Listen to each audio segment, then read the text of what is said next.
John, it's always so great talking to you. You and I have done some amazing lives, and we always have such wonderful conversations. And I'm so excited to be interviewing you today on my podcast about your new book. It's not me, it's you. And it's not just you, it's John and Vanessa, your partner, and the mother of your baby. And your baby, the last time we spoke, I think your baby was about a few months old. Is it that long since we've spoken? No, we spoke last year as well. I think your baby was about a year. Yeah, that's right. So,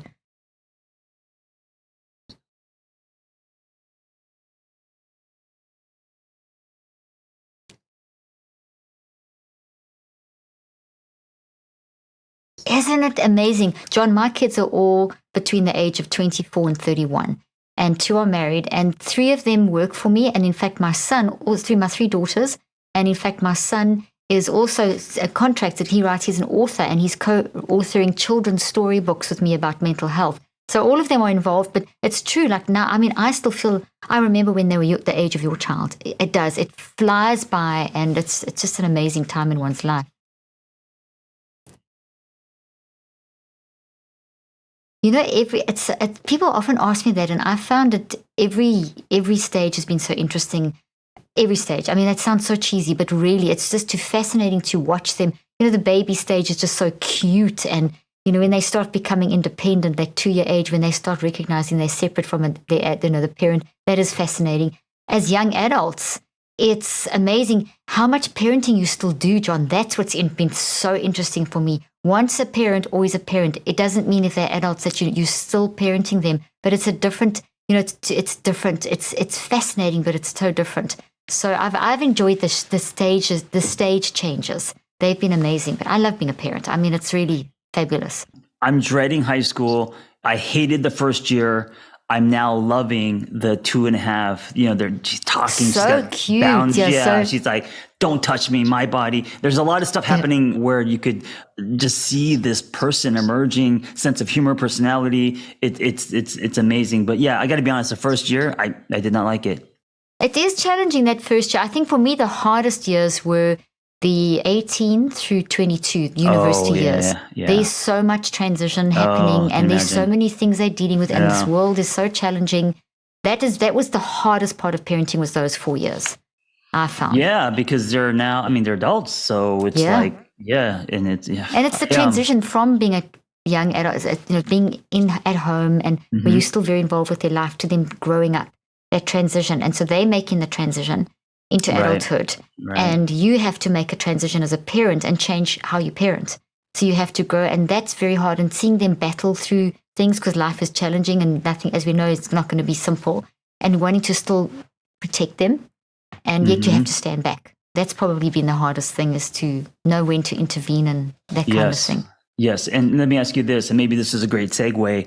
How did you work on your relationship while raising 4 kids? How did that impact your marriage? Oh, yeah, that is a great question, because Mac and I have been married 35 years next year, which is great. And we've been together 36 and a half years. In fact, we're renewing our vows next year, which is so cool. And honestly, we have a phenomenal relationship. I say that up front. It's like, really, he's my best friend as well as everything else.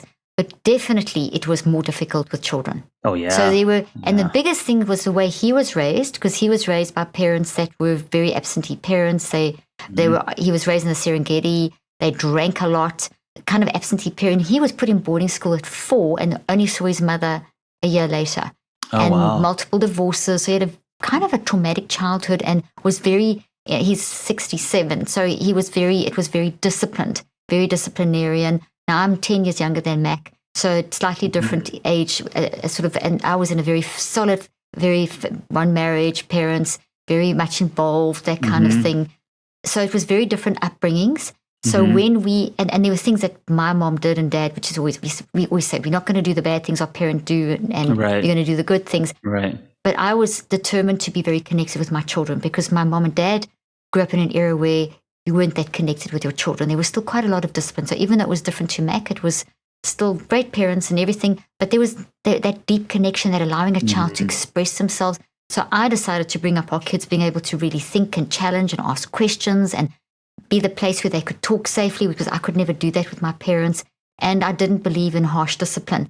And Mac grew up with harsh discipline, and children have their place. So there was conflict. Right. So where we had our first major conflict was around disciplining children, and we had to really work with it. He's much stricter than I am.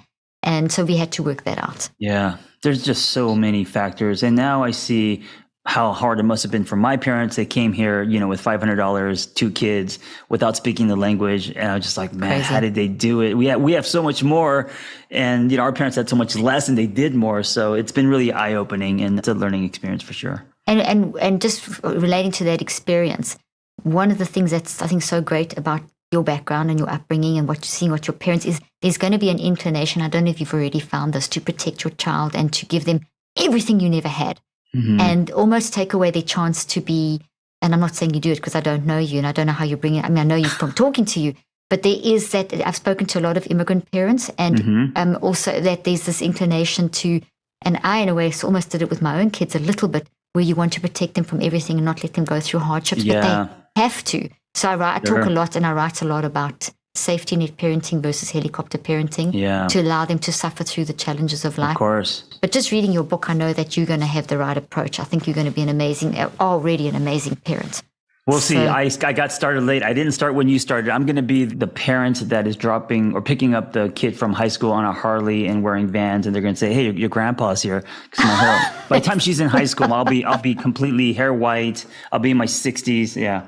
Oh, that'll be cool. They're going to love it. They'll love it because you're so young at heart, John. You'll always be young. So you're going to have more children, or is this?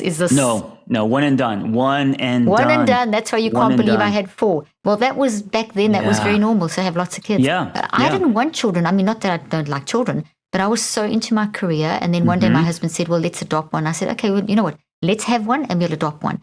I had one. I was so in love with my children. I had 4. So I ended up having 4. So that was and I could see that. I could see after, but I just, man, you've got to do what's right for you. Yeah, you got to do what's right for you. And I know there's a lot of judgment when it comes to parenting and all that. The idea of having a kid for your kid, I'm not really into. A lot of people buy a dog and they're like, "Oh, we need a dog for our dog," that kind of thing. And suddenly you have a litter. And man, John, I agree with you. My kids, I say to my children, only have children, and here's a mother of 4, if you want them, because it's such a commitment. And a couple of my kids have made the decision not to have children because they've seen and they appreciate my parenting, but they said it's consumed your life, and they're not sure if they want to go. And I honor that. That I hate that parents get so judged. It's really, now it's really not fair, because you need to do what works for you and your partner. That's really so important. Well, you're a great example of someone who was, career driven. My partner, Vanessa, also a therapist, is very career driven. Yeah. She comes from the corporate world, and not allowing children and motherhood to stop that train. And I'm sure that train had to veer a few times, but 4 kids, they're all, grown, and you're building your empire, you're writing books, you're doing everything. So that's pretty amazing. Oh, no, well, thank you. You're very kind. Yeah. And I had a lot of judgment along the way, because it was, I'm 58. And so when I had younger children, mothers didn't work in that. It was very unusual. Mothers gave up their careers and stayed at home, and I never did that. And all the way through, coming to America was even worse than South Africa when we moved here and our kids were growing up in school, and they would like, "Oh, shame, your poor child's being neglected and you're not there." And I was there. I went to every event that they had, but I was traveling and working, and so a lot of judgment. I know what it feels like to be judged as a parent. Sure. And that's why I'm so cautious of judging parents. I'm so on parents' side of not being judged. Anyway, so that is a thing. So you guys, you and Vanessa, I love that you wrote it together, because I know your story, and I know that people know your background story, and you're welcome to dive in. So where would you like to start? Do you want to, there's so much great stuff in this material. Do you want to where would you like to start? I would like to start with the tone. When I set out to write a relationship book, this is my first one as far as relationships. I was dating Vanessa. We're both therapists. And I thought, it would be easy for me to write a relationship book, but what if I wrote it with my partner? Because then she could call me out on my shit, because she's also a therapist. That terrified me. And so whenever something terrifies you, that's a good sign to see if it's coming from a place where you could be challenged and you'll come up with a better product. Or is it terrifying you in kind of a way that can be, unhealthy? And so I sat with it and I was like, we should write this together, because it scares me. It's going to force you to call me out. And the tone of it is not, the expert behind a podium or anything like that. It's saying that we are therapists and our relationship, we struggle with the same things everyone else does. Relationships are not easy.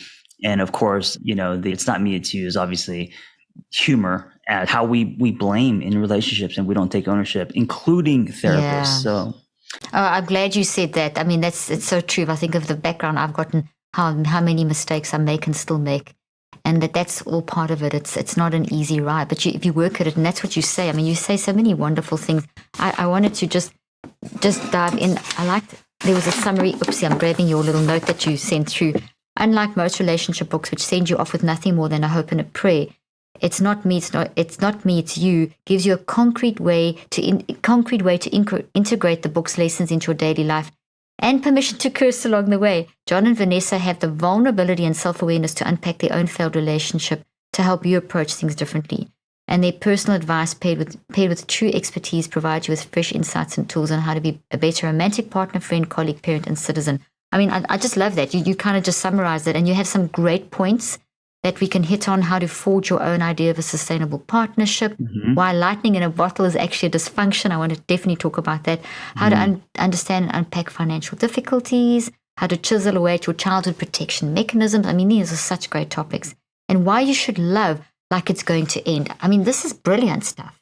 So where are you going to start, John? Thank you. Let's start with the lightning in the bottle, because Please. I think we all grew up with, the whole like happily ever after and the one Disney from Disney, and the person that's going to save you that comes on the white horse, and that programming, unconsciously we now have this blueprint, which is very dangerous because it creates a giant cliff of expectations.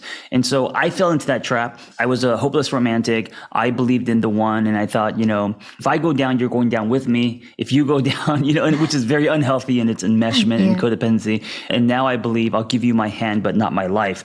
Before, I used to believe in the lightning in the bottle. I used to believe that, you lock eyes with someone and the hair on the back of your neck goes up and this is the one. And this person, blows your knee-high socks off. And then, you want to spend the rest of your life with this person. Disney movies should start with not the meeting, but when they move in and you start to see the dirty socks on the floor and the coffee grinds that irritate you. And all the differences, And so, believing in the one, I think, is dangerous because the one is the one that's in front of you. That's it. Because if you start believing in the one, then you're going to put a black light to your relationship. No relationship is perfect. And you're going to start wondering, I wonder if I'm not with the one. I wonder if there's someone else. That's very important. Yeah. And so you could kind of like not really work hard at it. You could use it as kind of an escape hatch, So with Vanessa and I, and we talk about this in the book, it wasn't love at first sight. It was kind of a slow burn. It was not biting an apple, biting an onion, or not biting an onion, peeling an onion, right? Layers. Peeling an onion. Yeah. And I had a lot of ambivalence in the beginning. I was busy being single on purpose, and I was trying to do everything that I didn't get to do in my 20s. Like, one night stands and all the stuff that I wanted to. And I didn't get far. I met Vanessa. And because I was ambivalent, one foot in, one foot out, it caused a lot of conflict. And then she said, listen, let's take a break for a week. Either shit or get off the pot. Be with me or don't.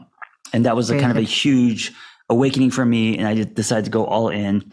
And even with that, we're very different love languages, different attachment styles.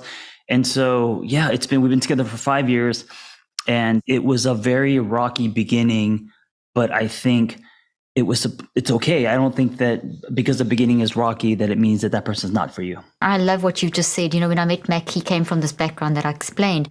An incredible guy. Funny enough, we had a bit of a lightning in the bottle experience, I have to tell you, which was interesting because he was on his way to America. He was just coming out of a divorce. He was never going to get married again. I just come out of a really bad relationship, and I had 2 marriage proposals from other people. So we were both in these weird places. You were in demand. It was just so weird places. He's coming out of a divorce and he's gone away. And we just connected. And yet in the first... Wait, how did you guys meet? We met through an ex-boyfriend of mine, which is hilarious. And that was it really was that situation. But then I went overseas for a while. And long story short is that there was a period that Mac got in, his business grew. and his partner, and he became an alcoholic. And he already was a drinker, but it was under control. Now, my dad was a drinker, so I was always kind of scared of that, but he wasn't an alcoholic. So Mac was kind of drinking like my dad when I met him, but then he became an alcoholic over the first sort of the period of our kids being born, the four children. And I remember year 11 or year 9 saying to Mac, "You're going to have to choose." I mean, like Vanessa said to you, you're going to have to choose whether you want to stay married, and I'm not bringing my kids up with a drunk and alcoholic, or you're going to have to change. And it was over, literally, we had thousands of dollars worth of alcohol in our pub at home in South Africa, and he went from that conversation, because we'd come home the night before and he was drunk driving home, wouldn't let me drive. We survived 4 kids. I write about the story, but the point being is that he immediately, after that conversation, woke up the next morning, I had the conversation, that you make a choice now, emptied the alcohol and hasn't touched a drop since. Wow. Now, I'm not saying that I'm anti-alcohol. I mean, I'll have a drink now and then. I didn't for years because I supported Mac. My kids drink. I'm not anti-alcohol. It was the relationship he had with alcohol was wrong. It was until he dealt with his stuff. So that was a very rocky time in our marriage, where we had to make a decision, both of us, how we were going to move forward. And thank God we did. We survived and moved forward with our marriage to a better place. So rocky is I get it. Yeah. And rocky doesn't mean that it's not meant. Rocky means that 2 people are going to go on their hero's journey. They're going to have to slay dragons and look inward and do a lot of hard work. And that's what builds the legs of a relationship, not just, not just amazing sex and connection, Yeah, it's those things of how are you going to navigate through the differences in, as you said, your love languages and the discipline, or your child doesn't, I mean, they're still young, but just child rearing practices. That's something I wanted to ask you. You both come from such different backgrounds. Did that impact how you are rearing your child? And has that created any level of conflict? And how have you navigated that? That hasn't, because we're kind of on the same page, but I can see how that can be a touchy subject. We all have firm blueprints on how children should be raised. It's also a very sensitive topic. So when you have 2 people coming in and, one's maybe more disciplined, or one has ideas for, certain schools or even like what sports they're going to play, or what name, what clothes. I mean, it's thousands of decisions. I could see how that can create drift and anger and resentment. Yeah, it's compromise. It's a lot of conversations, a lot of communication. And I think looking inward, it's really hard to do. And I know it's rare, but instead of, and this is in the book, try to understand before trying to be understood. I like that. It's been one of the most powerful things for us to take a beat. Talk about that. Mm-hmm. I just feel like if 2 people are, because what we do is we blame, we defend, we become lawyers when there's conflict, and we try to get the person to understand us and to see the world through our eyes, right?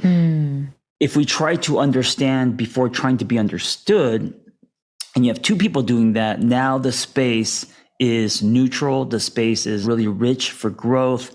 The walls come down. Now there's empathy, vulnerability, and it produces relationship glue, So both people have to be doing it. But when there's conflict, if you both make the promise that, okay, I will try, at least for a second, I will try to understand you before trying to, place my judgments, my shoulds, or trying to morph you in a way that I think is, right or attractive. If 2 people are trying to understand before trying to be understood, it flips the magnet back. I love that. It creates a bridge instead of walls. And so I really like simple things for me, because I'm just a street level guy.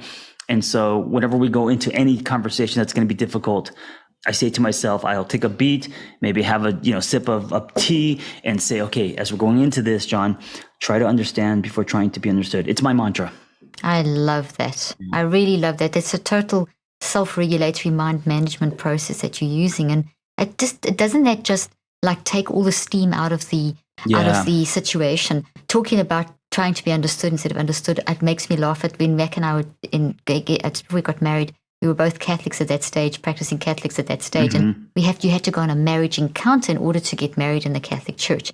And one of the things it was actually really good, because you learned about money and finance and a lot of these things that you have to sit and negotiate and work these things out. The funniest thing though was the priest said, when you're having an argument, and he also said something about the be understood, but not quite as clear as you've said it. You said it beautifully. But he said, try this. try taking all your clothes off, holding hands, and then continue the argument. Oh, I like his better already. I like his better. Isn't Okay, that the forget my advice. I like this one. Take all your clothes off and hold hands. Ooh, I love this. Keep Isn't going. that the best way of resolving an argument? And I'll tell you, my kids, that's like the one thing that comes up in most conversations is because they were told this from young, so that was, anyway, that was just a little funny thing. So you understand, like, it's really easy to understand each other after that. Wait, real quick, because I find this fascinating, but you know what? I think that works because if you take your clothes off and you're holding hands, you are literally naked. So there must be power in showing yourself and being vulnerable before you start the conversation. Exactly.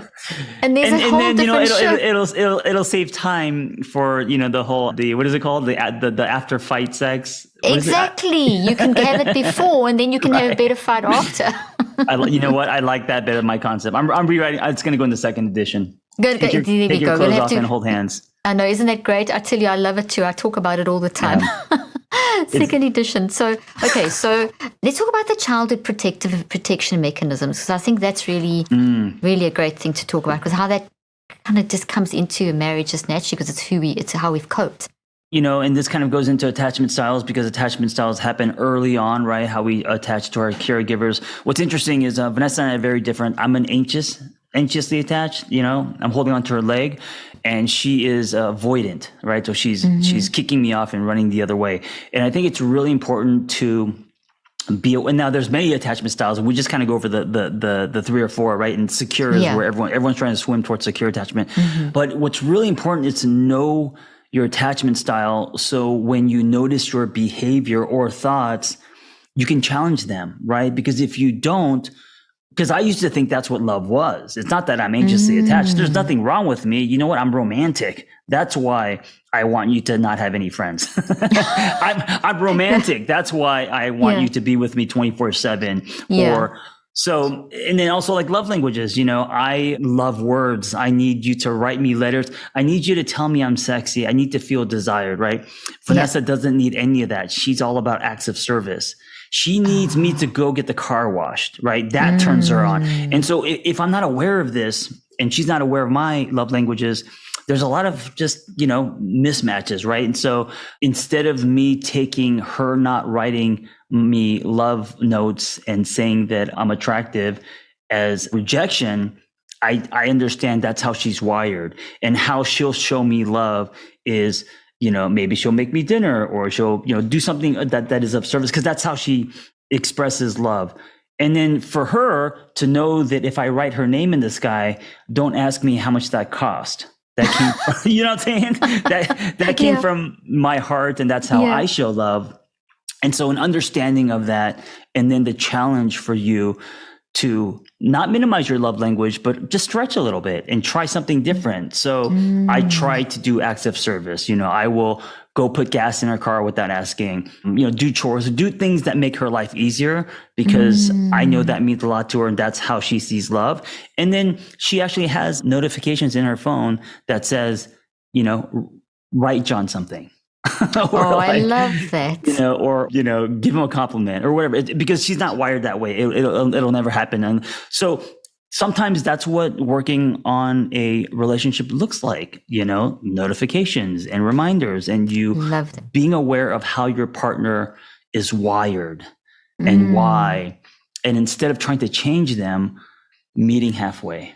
John, I hear you say this, and I think how wonderful that you and Vanessa have reached these kind of sort of milestones in your relationship at this stage, because it's so important. People may not be, most people have heard of love languages and attachment styles, but they may not have the psychological language to explain that. But it's so important to tune into the other one and to create a blend. So you say, when you stretch, you've actually blended.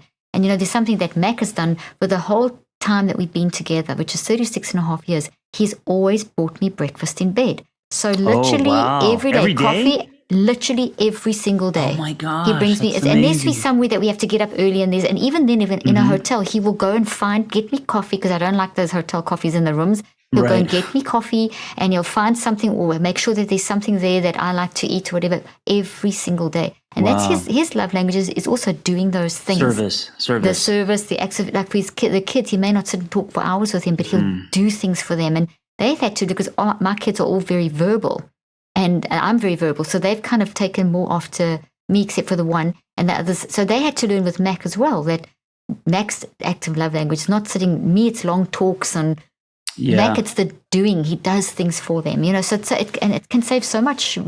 I know you're talking about relationship between partners, but it does translate into your relationship with your kids too, that kind of thing. So, absolutely. Yeah. It's universal. So it's not just totally intimate love, because, it's the way that we are, it's the stuff that's baked in us, right? It's our wiring. So it doesn't start and end with just intimate romantic relationships.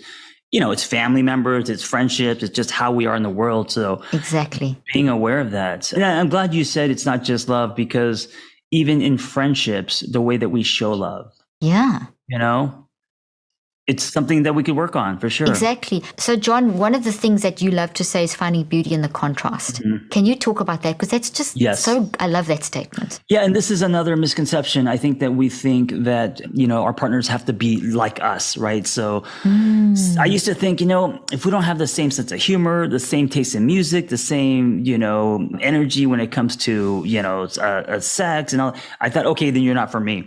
And I realized with being with Vanessa, because we're so different, you got to find beauty in the contrast. And so that means to not push away our differences, but lean into, and not only lean into, but start to find beauty in what the differences are, So Vanessa and I, we have very different, she's a vegetarian, I eat meat. Right. So instead of trying to get her to eat meat, or her trying to get me to be a vegetarian, can you find beauty in who she is and why? Right. Different humor, whatever it is. Right. If it's so big where it's like moral values, then it's different. Yeah. It's different. It might be a deal breaker, but the way that we love, how we see the world. And so when we start to find or try to find beauty in our differences, again, it's creating a bridge, right? Instead of blaming, instead of saying, that person, why can't she just be like me? That's something we get all the time, and it's totally. Like, why would you want them to be like you? This is such an important topic. It's something that you need to take a little deeper, because so many people have said to you, I know, and they've said it to me, and I've even said it, that I always say sorry first. Why don't you? Until I realized that, Mac did an act of service. He did say sorry. He bought me coffee after that argument. Oh, interesting. That kind of thing. And it's just to start reflecting on yourself, how we so in a heightened emotional state, how we'll get so focused in on ourselves and how our own perspective. So what you're saying is that whole thing that you triggered off, that you started off with, understand the other person before you understand yourself, is linked to this beauty in the contrast, isn't it? Because you've actually got to shift into their perspective, understand them, see the difference, and embrace that difference. Yeah. Am I explaining it? Am I understanding you correctly? Is that what you're trying to say? I'm sure you can say it better. It does overlap, trying to understand before trying to be understood, and also finding beauty in the contrast and the differences. It's actually giving instead of taking at the end of the day, right? This is how we're going to discipline the kids. This is what we're going to spend the money on. Why can't you be more like me? Why can't you this? That's taking. That's grabbing love, right? Okay. If you're saying, hey, you're different than me, I not only see it, but I actually see beauty in it, right? Now you're holding love. So now you're giving. If you say, I'm going to try to understand you before I try to explain myself. And that's an important piece too, right? That's good. Yeah. I'm not just minimizing. I'm not just saying, you're right. I'm saying, let me just understand you first, and then I'll give you my opinion, right? And it may be very different. So that is also giving, that instead of taking. So all these are coming from a place of giving. And so when two people are doing that, again, it's building the legs of a relationship. When we are in a taking mindset, because that's lined with control and judgment, when we're taking, I think it suffocates the relationship. Totally. It's like, I always imagine, like when you're feeding a pigeon, if you go after the pigeon with the bird food, it's always going to fly, right? Yes. But if you hold your hand up and hold the bird food like you're holding sand, it takes the building of trust. Then they come. And then they come back the same time the next day, and suddenly you have a flock of pigeons all coming to you. And I feel like that's how love should be, is we should hold it, not grab it. Oh, what a beautiful analogy. Hold it and not grab it. That is just amazing. And yet we, in a culture, the Disney culture, the quick fix mentality, Yeah. if my needs aren't being met, there's something wrong with that person, or I'm with the wrong person. So people don't take the time to develop the relationship, or they always want you to take. But instinctively, it goes against our natural grain as humans, because as humans, we are givers naturally. Yeah. We want to give, but we also trying to meet our own needs. So there's almost like this conflict within us. But if we focus on the giving side, I love that. That's like where do you think the taking comes from? Do you think that comes from us feeling out of control? Because I think on a deeper level, we're not taking because we're selfish. I think the taking and the grabbing comes from a place of fear. Oh, definitely. It comes from a place of unmet need, trauma, the fear that generates, things that you've experienced, because your experiences become your story. So that's how you view. That's where the childhood stuff and everything, whatever you've gone, other marriages, whatever. If you had multiple marriages or multiple partners or whatever, that kind of thing, I think it's coming from there. And so that need wasn't met. So you're looking for someone to meet that need. So if I don't get that, it's a scarcity in my life. I think so when we get to the point where we can trust someone, like you're laying out the foundation, let me try and understand that person and just take the time to listen to them. Listen to what they're saying. Is this what you mean? Like, have I understood you correctly? It's those kind of little things that shifted my relationship and the work that I do as well, helping people just to ask those simple questions.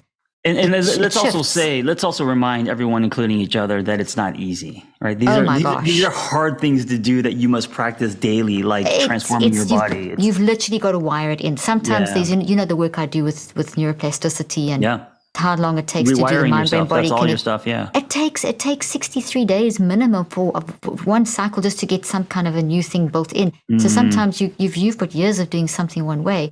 There's some things that 36 years into being together, Mac and I'll say, oh gosh, this is something that we've been doing. Okay, let's do a 63-day neurocycle to rewire. So there's the journey, there's the progress. You've never completely made it, but each step is taking you to a new level of enjoyment in the marriage. And even then, now when the things happen in the beginning of our marriage, I don't know if you found this in the beginning of your relationship, if something major happened or a major argument, it was like this huge thing. Now that happens is, okay, well, we have the tools in place.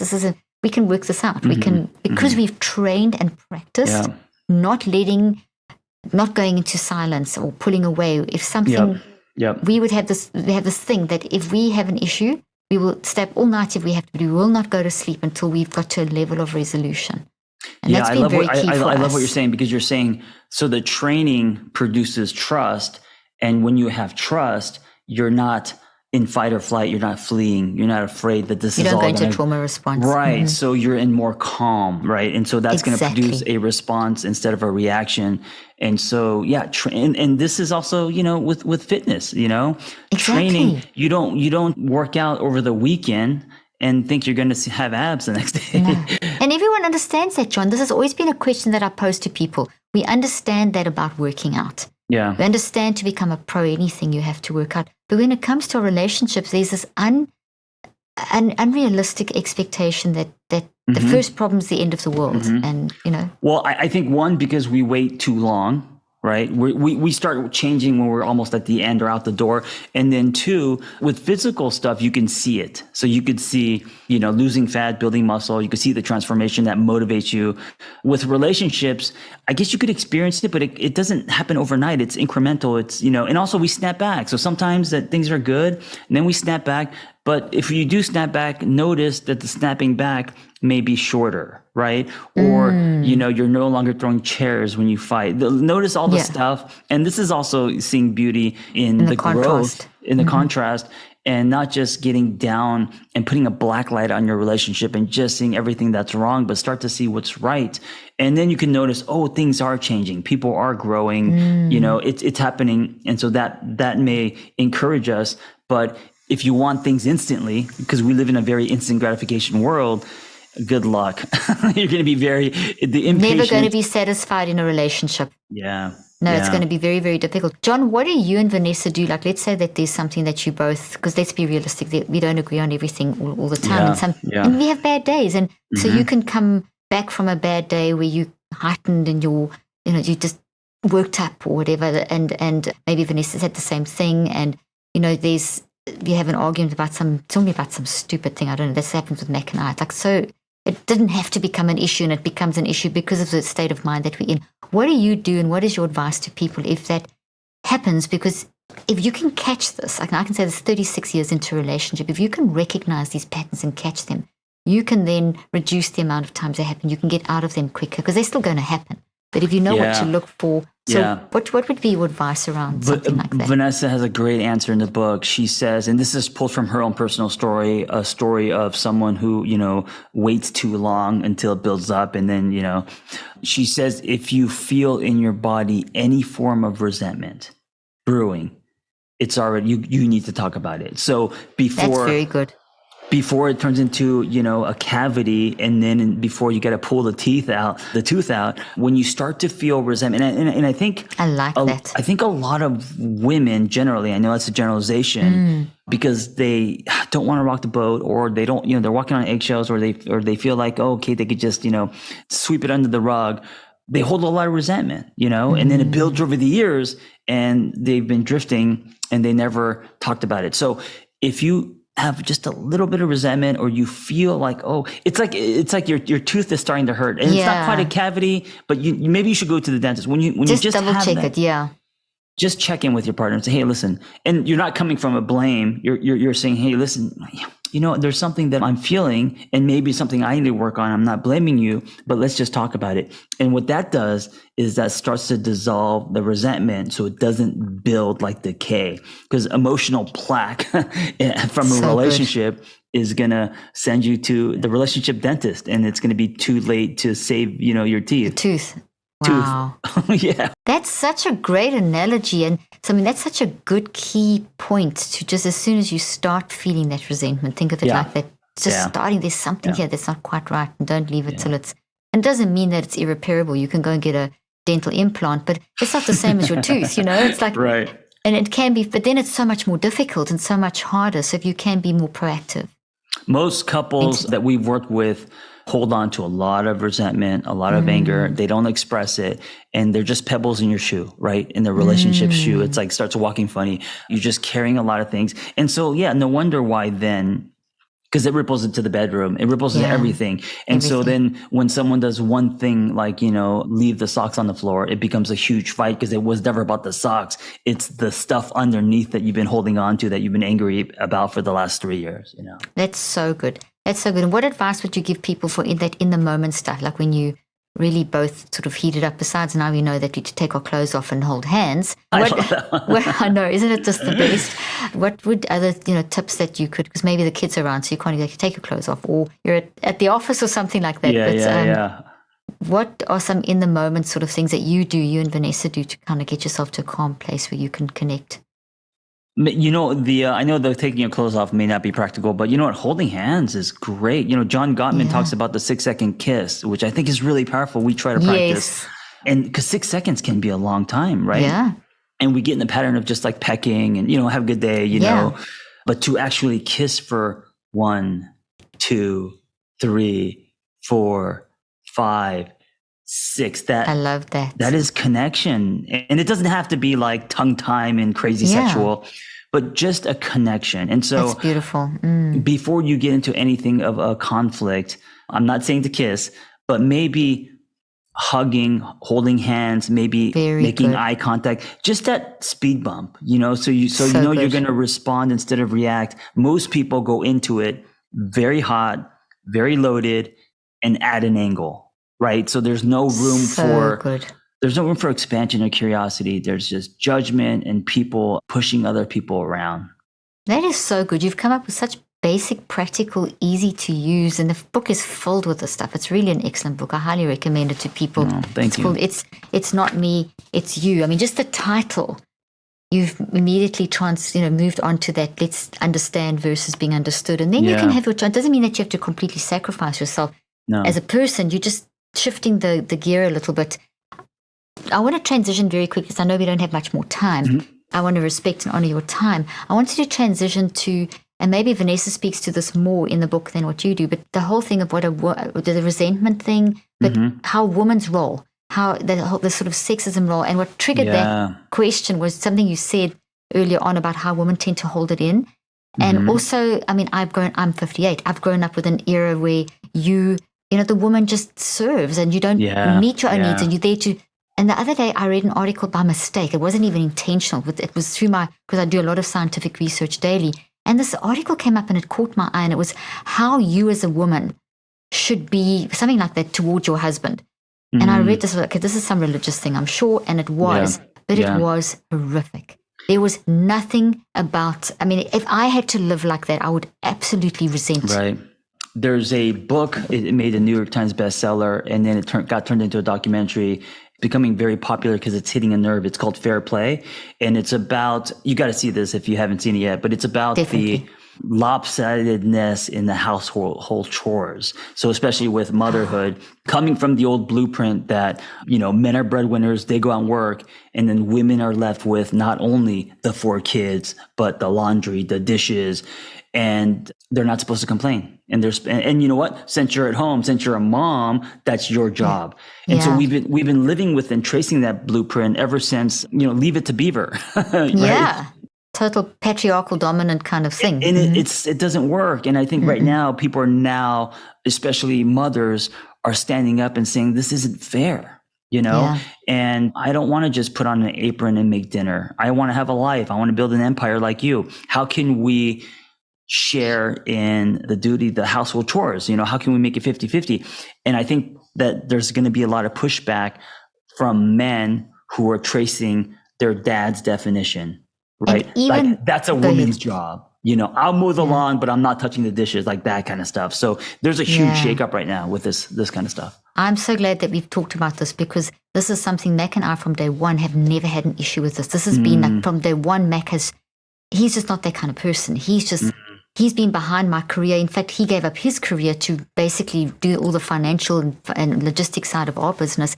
He's always been the one to 100% support everything that I'm doing. And we have had so much judgment from society at certain aspects, at certain times of our life, about how we've even been asked by people that are religious, who wears the pants in your house? And, the blessings come through the man. And how, and I've had to walk out of conversations because I'm not going to speak very nicely to those people, because, and Mac will then stand and say, we are equal partners. We both working, we both do everything. Yeah. That's unusual. He is, and you obviously do the same thing. But I struggle with it as well. But even that phrase, "who wears the pants," is already, isn't that awful? Yeah, it's like why does pants equal, superiority, dominance, right. Exactly. Right, because no one says who wears the dress, but it shouldn't even be about pants or dress, right? No, but it's seen as a weakness, and men will be. I've just heard conversations too recently, and in certain places where that has been hammered home, and it's so negative because it's not healthy it's not going to make a healthy relationship. It's not sustainable, because going back to resentment, if you hold on to these kind of gendered stereotypes, if you hold on to them with 2 hands and that's how you decide to run your marriage, someone's going to have a lot of resentment. Oh, absolutely. And that tooth is going to be falling out, and all the teeth are going to be falling out. So, and we see that. We see that in our society. We see a challenge to that. John, do you have any final pearls of wisdom? As I said, people need to get this book that you'd like to share before our next conversation that we have, which I always enjoys talking to you. But as I said, we got to stop blaming collectively and start looking inward, myself included. Not only in your intimate relationship, all your relationships. If you do that, the world will be better. Oh, I love that. Yeah. I love that. That's such a vital pearl of wisdom that you've dropped so many pearls of wisdom. So thank you, John, for your work. Thank you to you and Vanessa for an amazing book. Where can people get hold of you and Vanessa and get hold of the book? Instagram. The book is wide, so Amazon. Yeah, anywhere. My handle's @TheAngryTherapist, and you could find Vanessa because I post about her and stuff. And we'll put those links in the show notes. And I'm very excited about your book and look forward to our next time that we talk. I always enjoy so much talking to you. Yeah. It's amazing. Thank you for all you do, and thank you for creating this conversation. I think it's an important one to have. So I appreciate it. Thank you. That. It really is. I mean, we're talking mental health and relationships, literally, and what you have provided are some major keys just in this conversation about, seeing beauty in the contrast, understanding, trying to understand versus being understood, the collective importance of giving, not taking, the pigeons. I mean, so many, the dentist, the cavity, the teeth, I mean, there's just so many valuable The pigeons, insights. the teeth, hilarious. I tell you, there you go. Help take, and don't forget to take your clothes off when you're having an argument and hold hands. Yes, I love, that's my favorite. And I'm going to start practicing that right now. There we go. I tell you, I'm sure Vanessa will love it. Thank you so much, John. I look forward to seeing you next time. All right, be well. Thanks so much. You too. Bye.